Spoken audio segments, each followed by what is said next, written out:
Bonjour à tous, c'est Stéphane de Neotech Technologies. Aujourd'hui, petite vidéo express sur le test d'un filament. C'est le Glitter Flake de la marque Protopasta, mais ce sera tout de suite après le générique.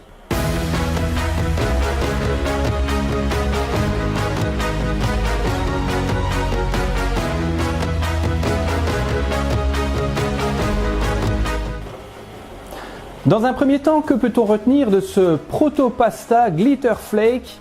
Tout simplement qu'il s'agit d'un HTPLA. La nuance est importante parce que HT pour haute température.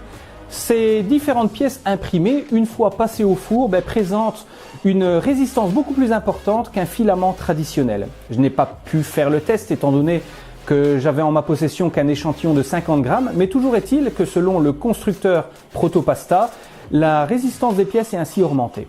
Non seulement les pièces sont plus résistantes, mais en plus, elles promettent également un aspect visuel des plus intéressants. Sous quel point? Eh bien, on va le voir ici en gros plan. On remarque tout de suite que ce type de filament présente des particules métalliques vraiment surprenantes. Dès que j'ai vu ce filament dans son emballage, j'ai été halluciné. Je me suis dit, mais c'est quoi ce truc? Alors, le premier filament que je veux tester, c'est le Protopasta. Mais il m'est arrivé une petite blague. La température consigne est de 190 degrés à 230 degrés. Donc, par définition, qu'est-ce que j'ai fait comme tout printer de base, comme tout imprimeur de base, je me suis mis pile poil au milieu. Ça manquait un petit peu. J'étais à 210 degrés et la première pièce que vous voyez ici en photo, présentait des aspects de mousse au chocolat, comme je l'appelle, c'est-à-dire qu'il y avait des problèmes d'extrusion. Après avoir contacté donc Atom 3D et leur service qui est vraiment très réactif, on m'a conseillé d'augmenter la température d'une dizaine de degrés. Ce que j'ai fait. Et sur la deuxième pièce, c'est-à-dire le petit pion d'échec, on remarque que c'est une pleine réussite. Cette pièce est vraiment magnifique, il y a des paillettes mais de tous les côtés, c'est splendide. De tous les côtés, façon de parler, principalement à des niveaux horizontaux. En verticalité, la teneur en paillettes est moins visuelle. Mais toujours est-il que c'est vraiment d'aspect visuel, c'est superbe. Franchement, c'est un très très beau filament. D'ailleurs, quand je l'ai vu en échantillon, j'ai dit si je vais en tester un le premier, ce sera le Protopasta Glitter Flake. Il est superbe. Alors une deuxième chose, comme je l'ai dit tout à l'heure, c'est un HTPLA.